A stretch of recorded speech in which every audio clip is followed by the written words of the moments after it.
Another Dooley Noted Podcast comes to you from the Coach's Podcast Room at Spurrier's Gridiron Grill in Celebration Point. Okay, and welcome into Another Dooley Noted Podcast, as always presented by the great folks over at Titan MRI, which I may be heading next week.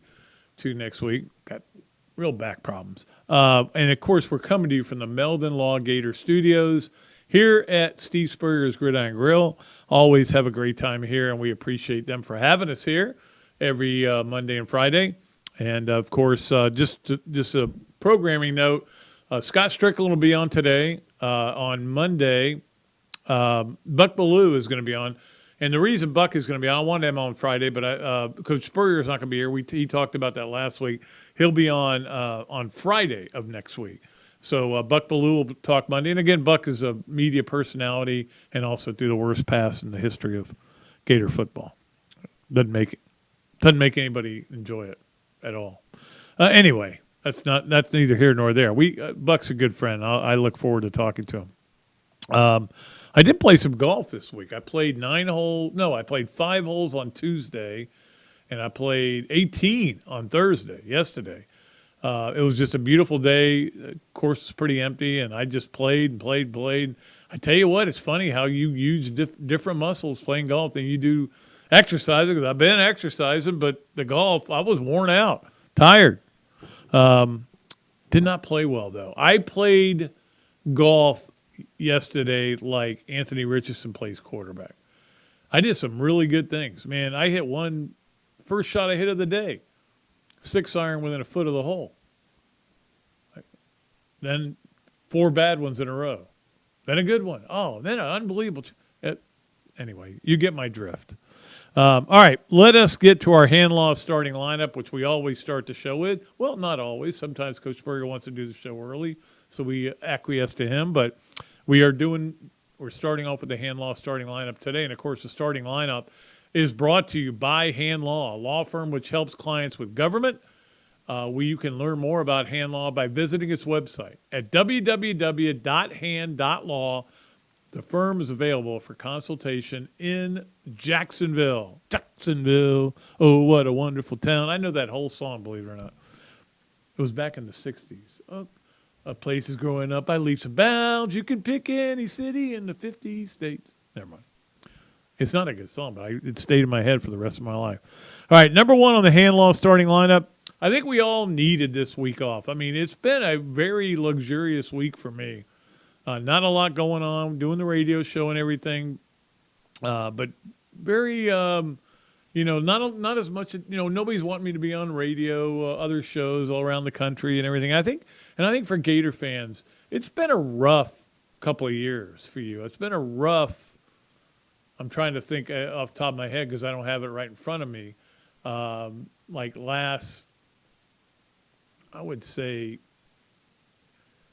15 games for you? I don't even want to know what Florida's record is during those 15 games. It's probably right around 500, maybe below 500. In fact, I did some research on what Florida is since Urban Meyer left, and the record is obviously it's like 63% of the games they've won. So it's been tough. It's been a tough year. And when Gator fans went through what they did last year with Mullen, I couldn't think of his name. That's the trouble when you have all these coaches that are named with the letter M. Like they went Meyer, Muschamp, McElwain, Mullen. And I'm like, I sometimes stutter when I talk about them. But when you went through what you did with Mullen, you went through what you did with Mike White. Again, another M, Mike White. Everybody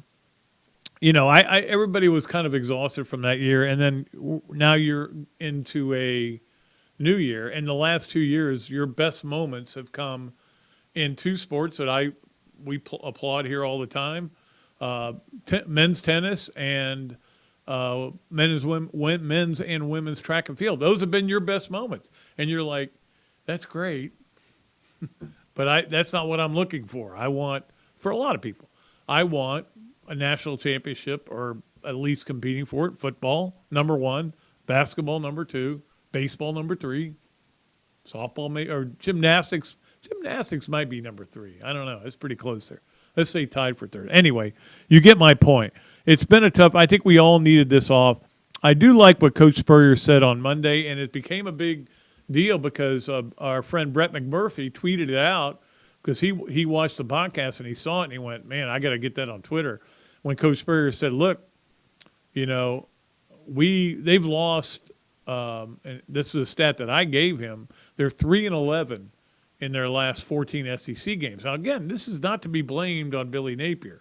It's to be blamed on changing coaches constantly, in my opinion.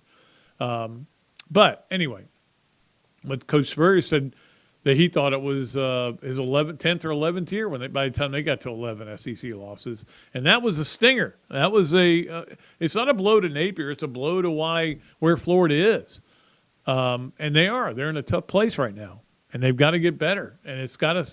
I'm not saying they've got to win X number of games or they've got to finish over 500 in the SEC. We just got to see some improvement. And there are things that you see improving, but you don't see everything getting better. Clearly, when your defense continues to drop back, to be bad. I found this ironic. Florida has allowed 51 conversions on third down this year. Who's the only player that you like on that defense right now? Number 51. Ooh, that's weird. All right, number 2 on the hand law starting lineup. The biggest question I keep asking myself and people keep asking me, will it get better? Will it change? And will it get better on defense is the main thing. You've got to get better players in there. It's pretty clear that most of these guys, it doesn't mean none of them can play. We all know Ventrell Miller can play the run incredibly well. He's still not great in pass coverage, but he shouldn't be put in some of those situations. But other than that, what do they have? Now, I think they have some players that can help this defense get better next year. I do. I think that they're good enough athletes. They just got to get another year of work with the system and working with what they're trying to do. But they need more. They need more really good players, more SEC caliber defensive players, and that's what they're recruiting the heck out of. All these guys. So when you ask me, will it change? Yeah, I think it will. But the good thing is you're looking at an offense right now. What do you want? What do you want? Balance. Sometimes you don't have balance, and it was okay when Kyle Trask was here not to have balance, but you need balance. Well, Florida right now, 213 yards rushing a game, 217 passing. They've got balance. What they don't have is a defense, and they've got to get better on defense. There's no question. Maybe I should stop bashing the defense, but I'm sure that next 2 Fridays from now or Mondays from now, I will be bashing them. All right, number 3, I am still trying to – I talked about this a little bit Monday. I'm still trying to get fired up for this Saturday because Saturdays are what I live for. I love college football. I'm obsessed with it. I know I'm way too into it. But it's a little bit of burnout. It's a little bit of how the season's going for Florida. And it's a little bit the games are just not very good this weekend. And this is, again, why – if they move to some kind of super conferences, I'm all in favor of it. And I want to see that happen because there are too many weekends like this where you go, now, there are going to end up being great games. We're going to be talking about, can you believe that Alabama lost to Mississippi State or that Georgia doesn't play. You can't say anything about them. That Ohio State lost to Iowa. I think they play Iowa this week. Yeah, I don't think so. But the bottom line is it's just not a lot of good games. I'm trying to get fired up, but I think this is a weekend to tell your wife, hey, you know what, honey? I know I've been watching a lot of football games on Saturdays. Why don't we go somewhere? Let's go to Cedar Key. Let's go visit the folks down at East Lake Pediatrics. How about that? We'll go see them. What if we go to Leonardo's and have a great breakfast on lunch? Anyway, we're going to do something that's not involved with football because I just can't get up for it. We do have games. There are games that I think are going to be interesting, and we'll talk about them a little bit.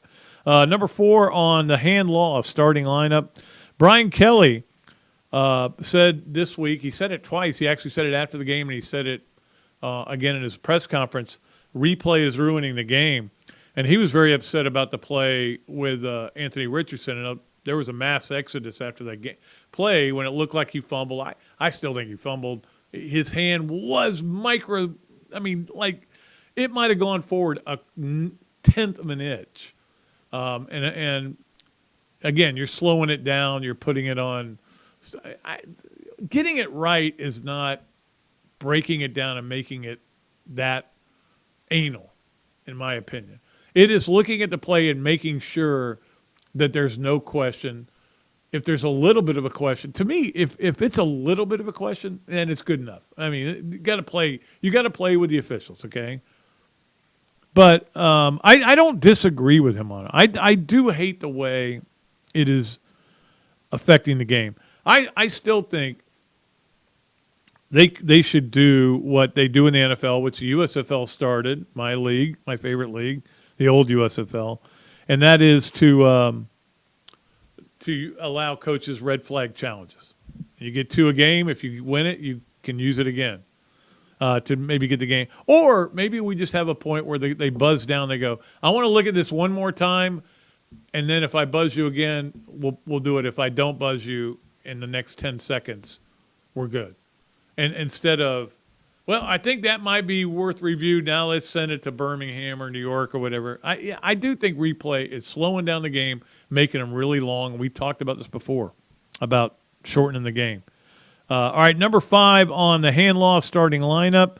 The men's basketball media day was this weekend. I do not miss that. Among the many things I do not miss, it wasn't that good. Florida picked 7th in the SEC, and the first thing you would go is, woo, man.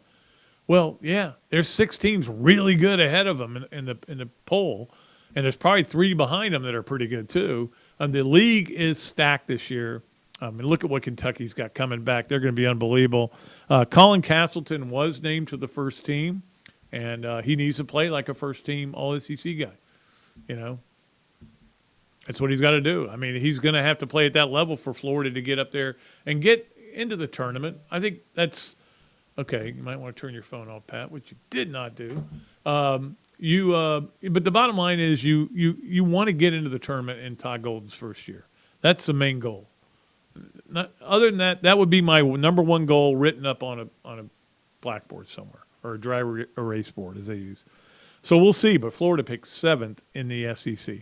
All right, that is going to do it for our hand loss starting lineup. We'll take a break. When we come back, we'll be joined by Florida Athletic Director Scott Stricklin.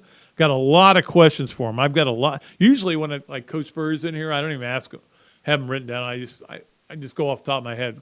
With Scott, I don't want to forget anything that we've been talking about here. Make sure I get to them all. And he will play yes, no, way, or maybe with me. So we'll have him on the Big Mills Cheesesteak Zoom line when we come back here on Another Dooley Noted Podcast presented by Titan MRI from the Meldon Law Gator Studios. Hello there, everybody. I'm Pat Dooley, of course, from Another Dooley Noted Podcast. And this is a great Adam Brewer, and he's just opened up a place here, Adam Drip Co. To Go. What gave you the idea to do this, to have a to-go place? We really like the fast concept, being able to get the barbecue.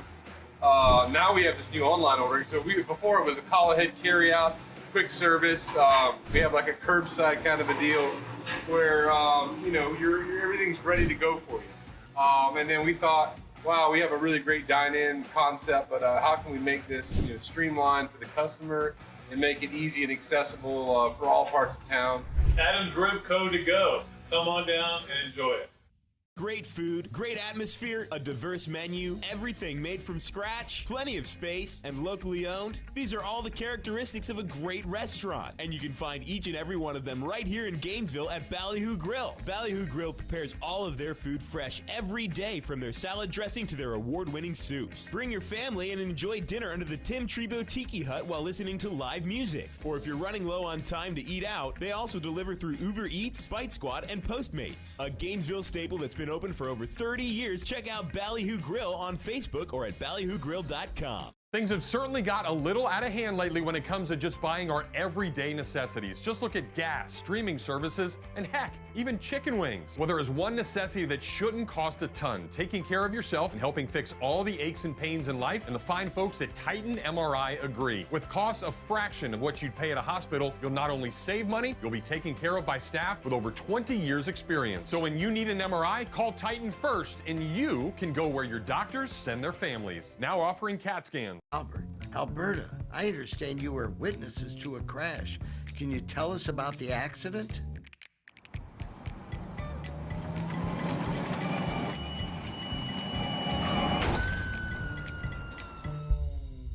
When you're in a crash, it's important to get witness statements immediately after the accident. Whether you're in a car, truck, motorcycle, scooter, or even a golf cart accident, at Meldon Law, we won't back down. Pat Dooley Storytime is brought to you by East Lake Pediatrics. Nobody knows how to provide pediatric health care for little Gators better than Dr. Mike and the other board-certified pediatricians and the pediatric nurse practitioners of East Lake Pediatrics. They have been providing personalized health care to the children of Pinellas, Pasco, and Hillsborough counties since 2004. And with the recent addition of Dr. Chris, who is also board certified in sports medicine, they are now offering care for youth sports injuries as well. To learn more about East Lake Pediatrics, call 727-372-6760. And to get to know them better, listen to Dr. Mike and Dr. Carey on their Peds and Pop podcast on multiple platforms. Gator football is back, and the best way to get exclusive insight is a membership in the Gainesville Quarterback Club. As the oldest Gator booster club in the world, Gainesville Quarterback Club gives you the access to speakers like coaches, Gator greats, and more. Yeah, I even talk over there. It's pretty cool. Share your passion for Gator football with hundreds of other members at weekly in-person meetings or for non-locals via Zoom with an out-of-town membership. Right now, out-of-town memberships are only $150, and all new out-of-town signups get entered to win 2 Champions Club tickets to homecoming. That's pretty cool. Against Missouri, speaker presentations, home game tailgates, and special events throughout the year. Join the Gainesville Quarterback Club today. Email the club at membership@quarterbackclub.org or call me, Pat Dooley, 352-317-3444, and I'll get you in touch with the right people. Gainesville Quarterback Club. Is your bank dropping the ball, not playing with heart or skill? Then you need to check out the scouting report on Campus USA Credit Union. That's a 5-star recruit if I've ever seen one. Campus has it all, like great rates and products, friendly service, and smart game plans for you and your money. So why not put some star power in your financial life? Visit campuscu.com or any campus service center today. Honey, can I recruit you to take the garbage out? Okay, and welcome into another Dooley Noted Podcast presented by Titan MRI from the Meldon Law Gator Studios, and it's a great pleasure on the Big Mills Cheesesteak Zoom line to bring in the Athletic Director at the University of Florida, my friend Scott Stricklin. Scott, how are you today? Fantastic, Pat. Hope you're doing well. Yeah, by the way, it does say former Baylor SID as your description, so which is accurate, right? It is. It's true. I have a lot of former titles. That's where we met and got to know each other. Actually, out of Baylor. Yeah, it is. We had met because I was at Auburn. I was like the assistant football SID at Auburn, so I certainly knew who the great Pat Dooley was. But I think once we established a relationship was the baseball regional where the Gators came to Waco, and Jeff Cardozo pitched them to a victory in a elimination game. And, he did. But alas, neither the Baylor Bears nor the Florida Gators got out of that regional. No, they didn't. It was San Jose State, as I recall. Yeah. Right. Yep. All right. By the way, I do want to get this on the record right now. You put out your top 25 favorite Tom Petty songs, and I was waiting for the first 5, and when they came out, I went, well, he's got to say I won't back down for, he has to say that. It's the song that they're playing is number 1, and 2 through 5 were my 1 through 4. So nice job. Oh, very good. The Waiting is my favorite Tom Petty song. Well, so that's the song that made me a Tom Petty fan, The Waiting. Really? Yeah. I mean, I like growing up, I grew up, I was a teenager in the 80s, and Tom was prevalent at that point. I had not I listened to him because he was on MTV and on my radio station that we listened to, Refugee and Don't Come Around Here and all that. But I didn't really become a Tom Petty, a huge fan until 5-10 years later. I heard The Waiting, and I'd heard it before. It was a song that had come out before, in the early 80s. but it just, it's one of those, sometimes, you'll hear a song you've heard before, but you'll hear it a different way. And you'll be like, oh, wow, I never realized how good that song was. And the waiting, I love the guitar. I love the lyrics. I love the beat. And listening to that song forced me to go back and start listening to all the Tom stuff. And then right after that, the Wildflowers album came out, which I think is probably my favorite of his albums. Full Moon Fever was really good. He's had a lot of good albums, right? But I think Wildflowers is my personal favorite. So, yeah, The Waiting was a big one on my list. Yeah, and I like that you gave the proper reverence to Listen to Her Heart, which is one of my favorite Petty songs. So you and I think very much alike when it comes to Thomas Earl Petty, I can tell you that. Although maybe next time you play LSU, don't make it a big deal. Don't make it homecoming. Don't make it Tom Petty Day. Just go, Florida plays another SEC game this weekend. Because I don't know what it is about those guys, but they seem to play harder based on what you guys do, in terms of making it a special day, which you've done a great job with, but at the same time, it hadn't worked out. I don't know. I can't explain the LSU situation, just as I'm sure a lot of Kentucky fans had a real hard time explaining 31 straight years, or Tennessee fans had 16 of 17 against Florida and Alabama. But eventually you can get those things turned around, right? Yeah. I wish it were as simple as what our marketing department is choosing to do for certain games to determine the outcome. We would certainly after action review that stuff to make certain a victory going forward. But you got to give them credit. And, we've had some really bizarre things happen in that series.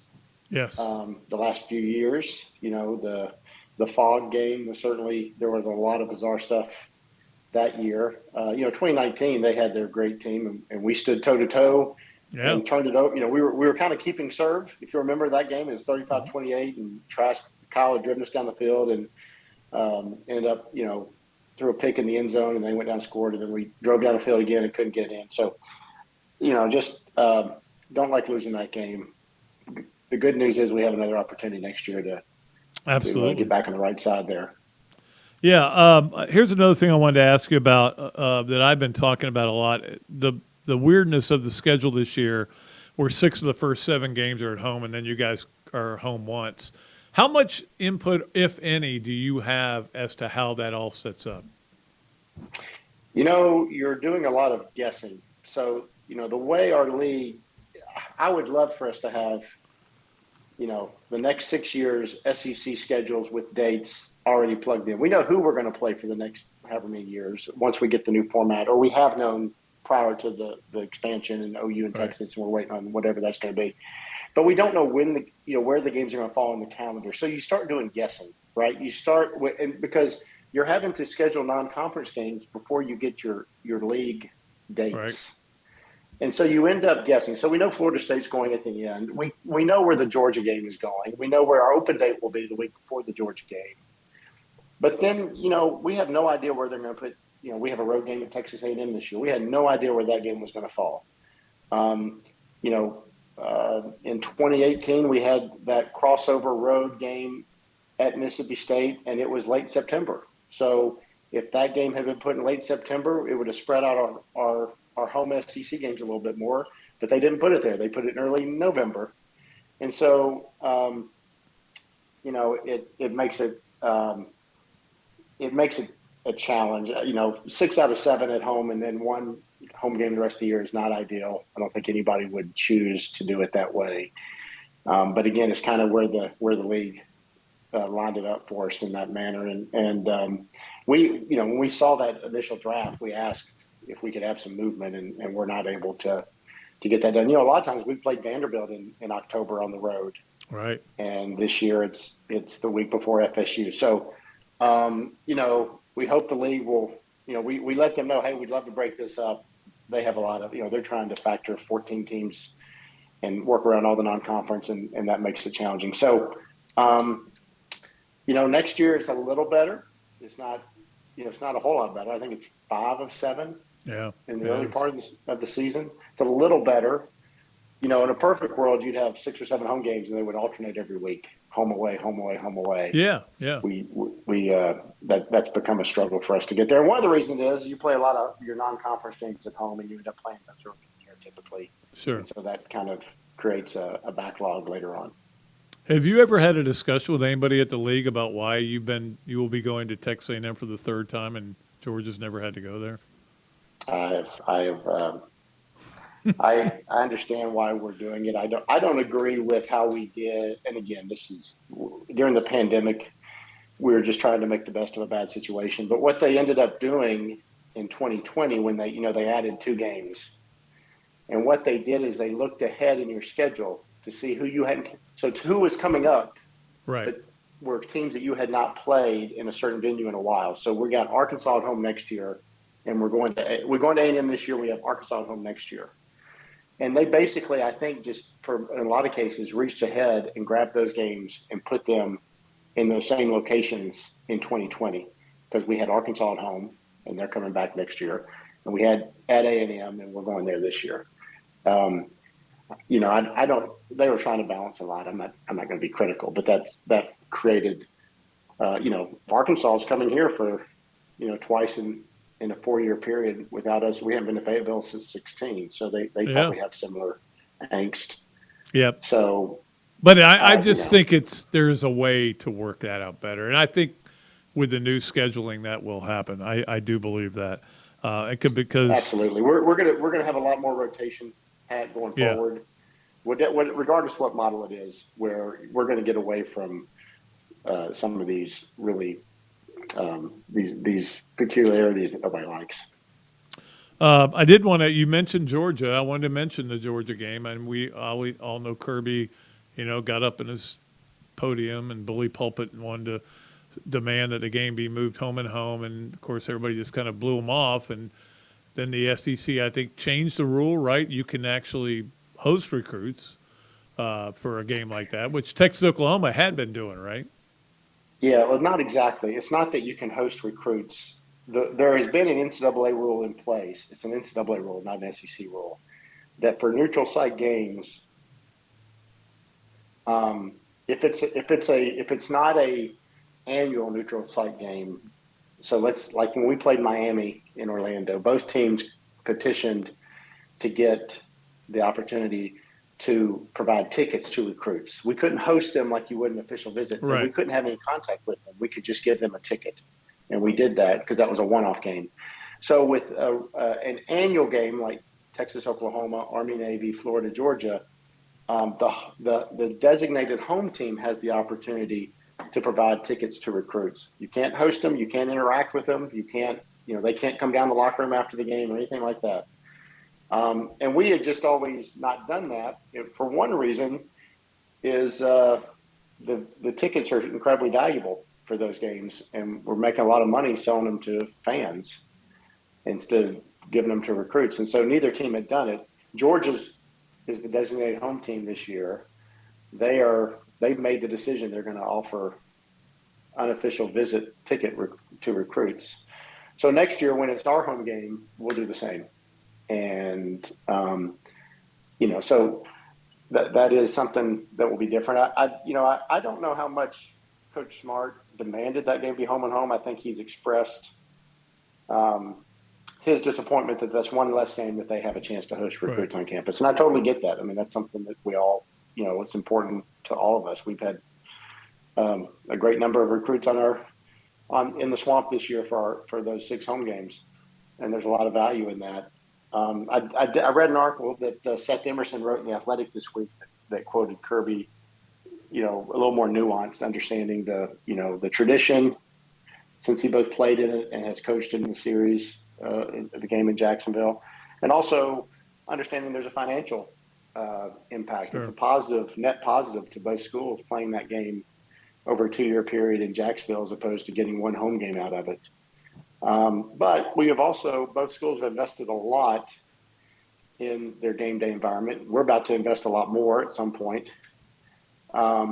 And you want to highlight that as much as possible. And so we got 2 years left on this contract, and we'll do what we always do. As we get near that last game, we'll sit down with University of Georgia and have conversations with City of Jacksonville and do what's best for the series. I think one of the reasons that game has worked so well for so long is that both schools really are unified in how they approach it. And I don't know that I don't know that we're not unified now. I think, Kirby's bringing up a reality that, hosting recruits is really on our campus, and having the ability to, activate a home game on campus is really important, and it's something we should probably consider as we begin, next year to have those conversations with the city of Jacksonville about where the series is going to be played going forward. But, we got 2 more years left in Jacksonville. Yep.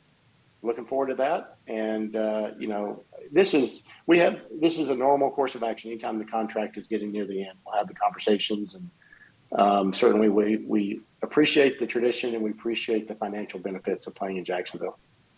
I just real quickly, the NCAA it would come up to a vote if they wanted to allow you to host and everything and have visitors and have the full-on experience. But why would anybody vote for it except Florida, Georgia, Oklahoma, Texas, Army, and Navy? Because nobody else is having these games, so that may never become a factor. But speaking of rules, there's a story out there that the NCAA is going to send new NIL rules. Although the more I read about it, it sounds like they're just clarifying some of the rules. You expect anything major out of that? Seems to be what I've heard. I've not seen the new guidance. Is that what they're terming it? I've not seen the guidance. My understanding, it'll be more, as you say, clarification regarding what to expect from an enforcement standpoint. The NCAA rules are pretty simple. The young people, student athletes who are engaging in NIL, they have to do something to get it. They can't just be a no-pay job kind of thing, right? They've got to do something, right? An activity to. It can't be dependent on them attending a certain school, and it can't be used as an inducement.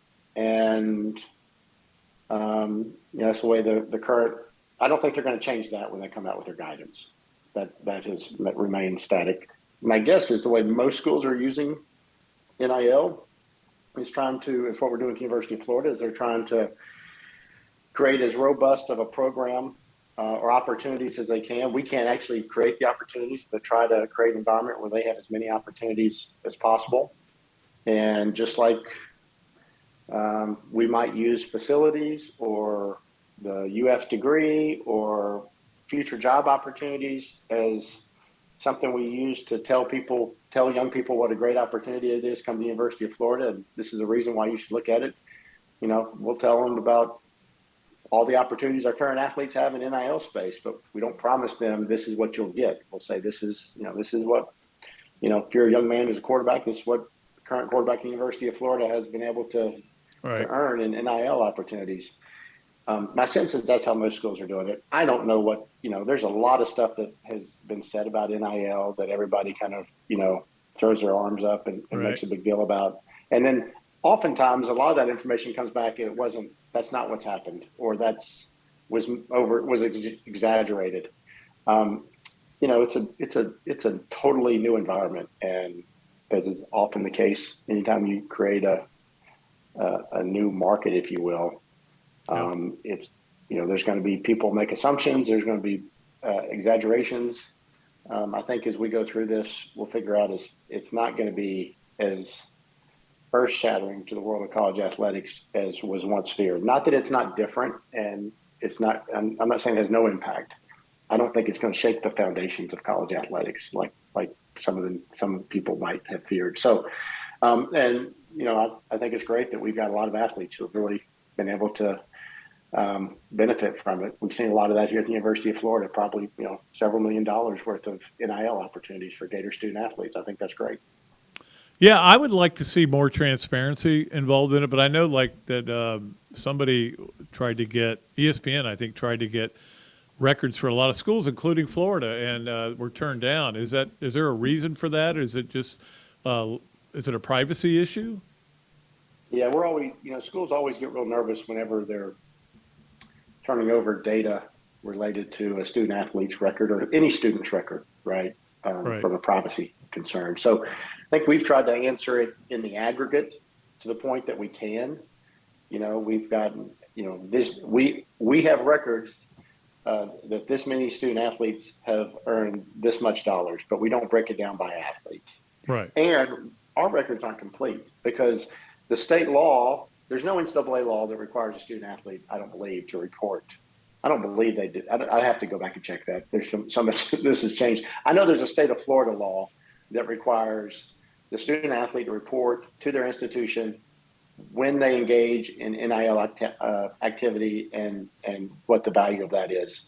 But there's no, it's a very vague part of the statute here in the state of Florida, and there's no timetable that says when that has to be reported. So theoretically, you could be a 60-year-old person and call the University of Florida and say, hey, I'm reporting my NIL activity from 40 years ago. So there's no, like, you have to within 2 weeks report this. Right. So we encourage our athletes to report it. We tell them it's one of their duties from the state law, and a lot of them report it, but not all of them have yet. They will at some point, I assume. So we have incomplete data. Yeah. All right. I got a million more things I could ask you, but we have to get to our yes, no, where, maybe on our Big Mills cheesesteak Zoom line, Big Mills Street Dining done right. And you can go in there and say you were listening to Another Dooley Noted Podcast and get free fries with your order. Okay, here we go. Yes, no, where, maybe. Number one, we will have a 9-game SEC schedule by 2024.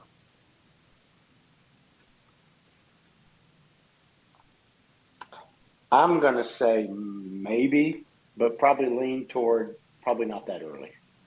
Really? Do you think it'll still be 9, though? Do you think that's what we're going to at some point? see? I think we'll get to 9. If you hadn't thrown the 2024 in there, if you said we're going to get to a 9-game SEC schedule, I'd have said yes. Okay. I don't know 24. There's a lot that that's going to hinge on that. One is, when is Texas and OU going to come? And right now the earliest they can come is 25. So they would, I don't think we're going to go to 9 until they join the league. And the other part is, when is the playoff going to expand? Right. There's a sense that maybe we don't expand our conference schedule until we know for sure. So there's some questions: the 24 season or the 25 season or the 26 season for the playoff expansion. All right, number 2 on yes, no, where, maybe. You miss those college football playoff meetings. I'm going to say maybe, because they fed us really well, but I'm going to say no way about the travel commitment and the time commitment. Yeah, there was a part of it there. You kind of get caught up in it, and there was probably a day when you went, oh man, this time last year I was in Grapevine, Texas, or whatever it is. Yeah, it's the committee. From November 1st on, your weeks are just, you have no time. Because you're leaving Sunday, you have a college football, your team plays on Saturday, you're leaving Sunday to go to Dallas, y'all meet, you get there Sunday night, you meet Monday, Tuesday, you fly home Tuesday afternoon, you get the office this Wednesday, and, you have a 3-day work week to get ready for whatever. So it's a huge time commitment. I enjoy being on the committee. You've heard me say this before. I had a great time on the committee. 3 years is plenty of time to be on that committee. All right, finally on Yes, No, Where, maybe brought to you by Big Mills Cheesesteaks. You have never beaten your father-in-law in basketball in your front yard. That is true. I'm not sure if that's a yes, no, or no way, or maybe, but that is a yes. That has never happened. Now, the truth of the matter is, I've only played with him one time, and we were on the same team. So that team won and had little to do with me. And this was about 20-something years ago. He was still a spry young man in his 50s or 60s at that time. But I will say this: so my father-in-law obviously played in the NBA for several years. I've never seen someone rebound in a pickup basketball game the way my father-in-law did that one time we played together. For those of you who don't know, Bailey Howe is his father-in-law. So unbelievable player in the SEC and played at Mississippi State and was great. I remember I actually saw him play, believe it or not. So. That's how old I am. I'm older than everybody. At one point, Pat, I found this out after I came to UF. At one point, he had the the scoring record at Alligator Alley at Old Florida Gym. Yeah. And then Pete came in and broke it. Yeah. Pete Maravich came in and broke it. Correct. So, but for a few years in there, he had scored the most points of any player ever in the history of Florida Gym. This is a good example, again, of how old I am. I was at the game where Pete Maravich broke the record, and Florida actually beat their butts because Neil Walk, I think, had 37, and all Pete wanted to do was score. He didn't care about anything else. He even told Gary Keller at one point, do a head fake, and I'll go right by you, and you can go right by me, and then I just want the ball back. That's all I do. I want the ball back. I just want to shoot. So that was who he was, but that's he was an unbelievable player. Hey, Scott, always great talking to you, man, and look forward to seeing you soon over there at the stadium. And, of course, basketball coming up. We're going to be excited about that too. Yeah, there'll be a lot going on for sure, Pat. Thanks so much, man. Thanks a lot, buddy. We appreciate it. All right. Scott Stricklin, the athletic director at the University of Florida. He's on about, I don't know, he comes on, about once every 6 months or so? We like to have him on every once in a while, just kind of, hopefully he gave you some updates. I didn't even get to the stadium thing with him because I had so many questions for him, and maybe next time we have him on, we can see where the stadium's going to be in terms of that. All right, we got to get a break, and then we'll come back with three things brought to you by Hesser and Kipke, Adam's Ribco to Go Gator of the Week, Leonardo's of Millhopper Quick Picks, Gainesville Quarterback Club games of the weekend, this, that, and the other. Pat Dooley's story time. All this is coming up still on the other side of the break on Another Dooley Noted Podcast, presented by Titan MRI from the Meldon Law Gators Studios. Hello there, everybody. I'm Pat Dooley, of course, from Another Dooley Noted Podcast. And this is a great Adam Brewer, and he's just opened up a place here, Adam's Ribco to Go. What would give you the idea to do this, to have a to-go place? We really like the fast concept. Being able to get the barbecue. Now we have this new online ordering. So before it was a call ahead carry out, quick service.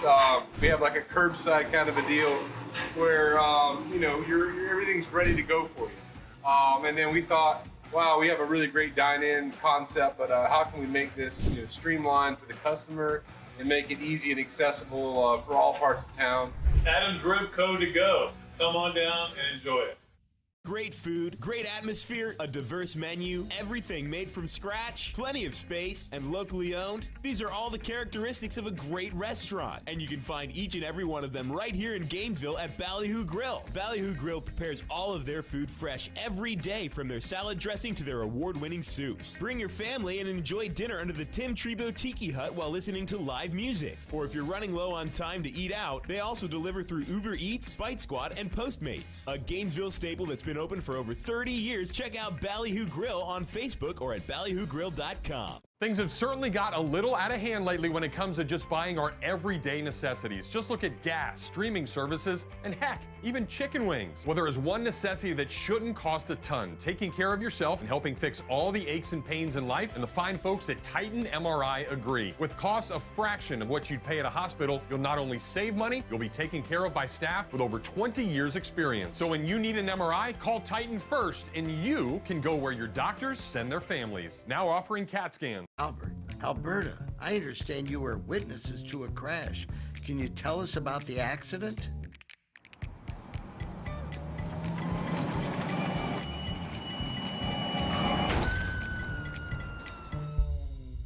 When you're in a crash, it's important to get witness statements immediately after the accident. Whether you're in a car, truck, motorcycle, scooter, or even a golf cart accident, at Meldon Law, we won't back down. Pat Dooley's Story Time is brought to you by East Lake Pediatrics. Nobody knows how to provide pediatric health care for little Gators better than Dr. Mike and the other board-certified pediatricians and the pediatric nurse practitioners of East Lake Pediatrics. They have been providing personalized health care to the children of Pinellas, Pasco, and Hillsborough counties since 2004. And with the recent addition of Dr. Chris, who is also board certified in sports medicine, they are now offering care for youth sports injuries as well. To learn more about East Lake Pediatrics, call 727-372-6760. And to get to know them better, listen to Dr. Mike and Dr. Carey on their Peds and Pop podcast on multiple platforms. Gator football is back, and the best way to get exclusive insight is a membership in the Gainesville Quarterback Club. As the oldest Gator booster club in the world, Gainesville Quarterback Club gives you the access to speakers like coaches, Gator greats, and more. Yeah, I even talk over there. It's pretty cool. Share your passion for Gator football with hundreds of other members at weekly in-person meetings or for non-locals via Zoom with an out-of-town membership. Right now, out-of-town memberships are only $150, and all new out-of-town signups get entered to win 2 Champions Club tickets to homecoming. That's pretty cool. Against Missouri, speaker presentations, home game tailgates, and special events throughout the year. Join the Gainesville Quarterback Club today. Email the club at membership@quarterbackclub.org or call me, Pat Dooley, 352-317-3444, and I'll get you in touch with the right people. Gainesville Quarterback Club. Is your bank dropping the ball, not playing with heart or skill? Then you need to check out the scouting report on Campus USA Credit Union. That's a 5-star recruit if I've ever seen one. Campus has it all, like great rates and products, friendly service, and smart game plans for you and your money. So why not put some star power in your financial life? Visit campuscu.com or any campus service center today. Honey, can I recruit you to take the garbage out? All right, we are back here. Tammy's wiping down her shoes. We had a big discussion about whether she ever curses or not. Those are the kind of things we do during the commercials.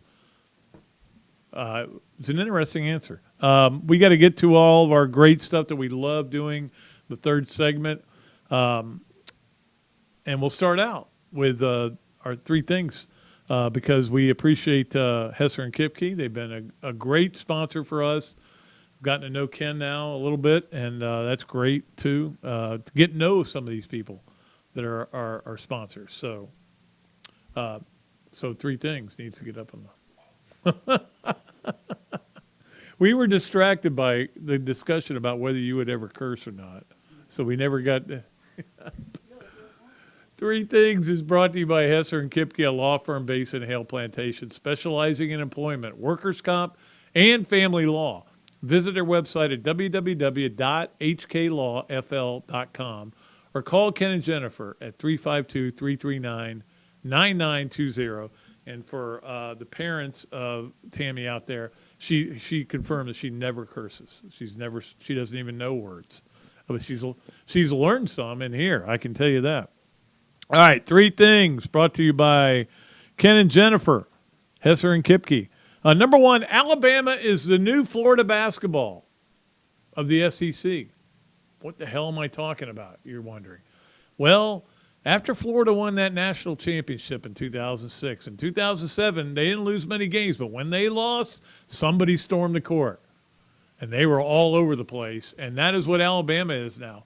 This is the 3rd time in recent years that they've had the field stormed on them. And they don't lose much, but when they lose, it is a gargantuan situation. And, of course, what happened to Jermaine Burton, took a swing at somebody, at least according to this video, and you can identify him. He was still wearing his jersey. But, again, this is why I know it sounds like, get off my yard, pull your pants up, turn the music down. But I don't want people on the field. And the reason I don't, the number one reason is I've been on the field when it has been rushed and when goalposts have come down, and I almost died one day. A goalpost literally landed like right here in front of me. And if it hit me in the head, I probably would be dead. And you wouldn't have this podcast. So for the sake of this podcast, don't let people rush the field.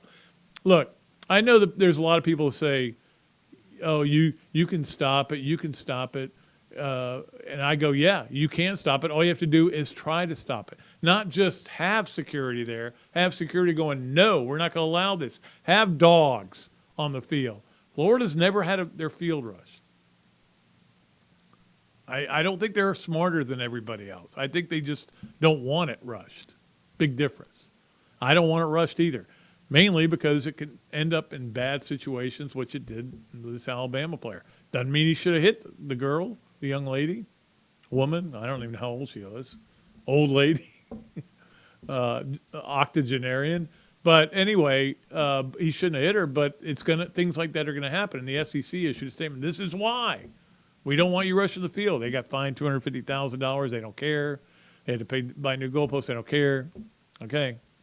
It's the way you guys are going to do it. All right, number two, two deaths that I did want to talk about, both of them involving football, and both of them could not be, well, they could be, but not, it'd be hard for them to be any further apart in age. And that was Charlie Trippi, who died at the age of 100. And again, I never really saw Charlie Trippi play. I know, I didn't cover his games either. But he's a legend. I mean, when I know a lot about Charlie Trippi, the fact that he was the first NFL or maybe only NFL player to have 1,000 yards rushing, receiving, and throwing. He was just an do-everything guy, was an unbelievable player in the pros and certainly in college. Probably should have won the Heisman. I'm trying to think who he lost it to that year. He finished second behind God, it's right on the tip of my tongue. I can't think of who it is. But my point is, what a life he lived. Fought in the war, just a great guy, and everybody talks very glowingly of him. I didn't even know he was still alive, but when I found out he died, I'm glad he's going to get a lot of the attention he deserves. The other one was certainly way different situation. Sam Westmoreland, who was a walk-on at Mississippi State, died at the age of 18 over the weekend, and just a sad story, and people were really upset about it. So you can tell the more upset people are, the more you realize what a good person it was. Either that or they're famous and they just love their persona. But in Sam Westmoreland's case, I don't think that was the case. But, obviously devastating when you see somebody. I remember when A. Ross Otan, who nobody even knew how to pronounce his name, passed away here in Gainesville. And I did stories on him for 10 years after that. And but I never met him. I met his parents, talked to them a lot. But it's just devastating when somebody that young dies. Well, just like it is when somebody 10 dies. And that's why we do the golf tournament for Stop Children's Cancer. So anyway, I'm getting off point here. Just kind of a weird dynamic there in the same week. A guy who's 100 and a guy who's 18 died, both involved with football in the SEC. All right, finally, number three, I've been hearing a lot of complaining done by network guys. And I can tell you because I listen, like when I'm coming home from somewhere, if it's at night or even the day, and I get serious baseball games on, the playoff games, and I'm into the playoff baseball, even though the Braves are out. I'm still into it. I watched a lot of it last night. But a lot of it's not just me. It's not just networks. It's a lot of people complaining about the time of games. So I'm home. I'm watching the game. Guy throws a pitch, strike. Okay. Gets the ball back. Does all this stuff. Oh, my God. You're sitting there and you're going, just throw the next pitch. What do you got to think about? The pitcher's going to tell you what to throw. It's not like you got to go, what should I throw next? Let me think about it. Let me step off the – it's gotten out of hand anyway, but the pitch clock's coming in next year, and I hope it's enforced, and I hope it speeds up games. It's ridiculous. You can literally go away from a baseball game, watch 8 plays in a college football game, and come back and the same guy's still up. They've got to solve that problem. And the good thing is they're taking steps to solve it. But the funny thing is, it's not just non-baseball fans like me. I'm not a big baseball guy. I like baseball. I love the Braves. Love watching Florida baseball. But I'm not a big baseball guy. But non-baseball people complaining is one thing. Baseball people complaining tells you how big of a problem it is. So that is our 3 things brought to you by the great folks at Hesser and Kipke. Make sure you contact them if you need something. Like I said last week, when I was over at his house, several people were there who were clients of his, and they were just singing Ken Hesser's praise. So make sure you check him out. All right, let us go to our Adams Ribco to Go Gator of the Week, and we're staying with a baseball theme here. I'm going with Harrison Bader again, second time in a week. I think it was last Friday he was a player of the week, Gator of the Week. Look, there wasn't a lot to choose from this week after what happened with volleyball going down in 3 to Georgia. But Harrison Bader hit another homer. He's got 4 homers in the postseason. That is unbelievable, and good for him. I love it when he homers and the Yankees still lose. It's like the best of both worlds because I can't root against Harrison Bader. Loved him when he was here. Great player. I can't root for the Yankees. So I just hope he does well and everybody else strikes out. But Harrison Bader now hitting .273 in the postseason and 4 homers. That's pretty amazing for him. He is our Adams Ribco to go Gator of the week. Our Leonardo's and Millhopper quick picks, and of course we started the qualifying Monday, and I haven't even looked at who got what, and I'll get to them this weekend. We did have a winner, and a couple people have complained that back-to-back winners isn't fair. We should do that, and maybe we'll put that rule in. Maybe I'll put it in right at this moment. Say you can't win back-to-back. I can't do it after the fact, so Sean is still going to get his copy of my book and the $25 at Leonardo's. Now he's got $50 at Leonardo's, so he won back-to-back. But I'll just eliminate back-to-back winners. I don't mind multiple winners. I mean, if you get it, keep getting the contest, and that's fine. So here are your games for this weekend on the Leonardo's and Millhopper quick picks to qualify for the drawing, which will come probably late October, maybe early November, but probably late October. Ole Miss giving 2 at LSU, which is a game I have no idea what's going to happen there. A&M giving 3 at South Carolina. I know who I picked. I picked Ole Miss and A&M. Trust me, Jaden Daniels ain't going to have the game he had against Florida. That requires a really bad defense for him to play that well. But those are the 2 games: Ole Miss -2 at LSU, A&M -3 at South Carolina. A couple of road dogs for the Leonardo's at Millhopper quick picks. Let's get to the Gainesville Quarterback Club games of the weekend. We'll give you the baseball really quickly. I think James Bates is speaking Tuesday. I think I'm right about that. And then Urban Meyer the following week. That's going to be interesting. Games of the weekend from the Gainesville Quarterback Club. Baseball, just quickly. San Diego at Philly is tonight at 7:37, Fox FS1. And then they play at 7:45 on Fox on Saturday. And then Sunday, 2:37 on FS1. TBS has Houston at New York at 5:07 tomorrow. And then at 7:07 on TBS. It's almost like watching basketball on Sunday. It's almost like watching basketball. Like, what is that True TV again? You're trying to find out where the games are. Our state game of the weekend, there's only really one, and that's Duke and Miami. Duke is, by the way, the get-in price for that game, Duke at Miami, $5. It's the lowest, cheapest seat you can get. And I'm sure you can get one for $1 if you go down there and just throw $1 in the air. Duke at Miami. Duke's, fallen off a little bit. Miami's fell off a long time ago. But it's still the best game in the state. SEC-wise, to me, it's A&M at South Carolina, mainly because Florida will play both those teams still. You could say Ole Miss at LSU, but I've already seen LSU, and Ole Miss didn't play in Florida, so I'm taking a very provincial approach. That game is at 7:30 on the SEC network. The Duke game is, by the way, is at 12:30 on the ACC network. And then the national game of the week, for me, you could go with UCLA at Oregon. That's 3:30 on Fox, or I'm going to go with Syracuse at Clemson. I don't know that it's going to be a great game. It's a noon game at ABC. It's enough reason to watch football at noon. That is our Gainesville Quarterback Club games of the weekend. Let's get to our this, that, and the other. Of course, this, that, and the other brought to you by Ballyhoo Grill, our good friends over there. I was just over there eating dinner on Wednesday night. Yeah, Wednesday night. Saw Bill over there. And by the Ironwood Golf Course, just played golf there on Thursday. So I'm making my way around. And Darsh-Shakow Insurance. We appreciate Darsh-Shakow Insurance. They've been a long time sponsor of a lot of things I've done, and I appreciate them. All right, so because of COVID, this is that we have what are now called super seniors, guys playing in their 6 years. They had a redshirt year, then a COVID year, so they can play for 6 years. And it's great. And as a result, that is that we are seeing more upsets. We're seeing more near upsets. Teams are closer. They're in there, they're battling because they've got Hendon Hooker is a good example of a guy who's 24 years old playing quarterback and all of a sudden has elevated them to a new level.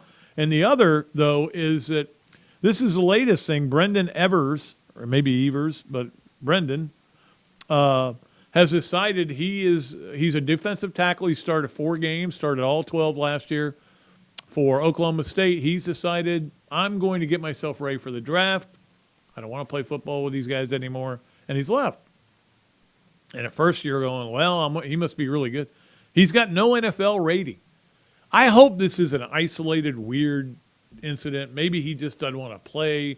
Maybe he's been yelled at. Whatever the reason. Can't get back in the transfer portal maybe. I don't know all the details behind it.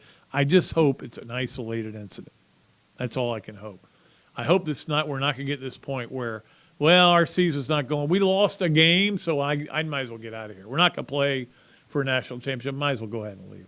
I hope not, but we've seen it happen over the last 3 years a lot. We'll just see.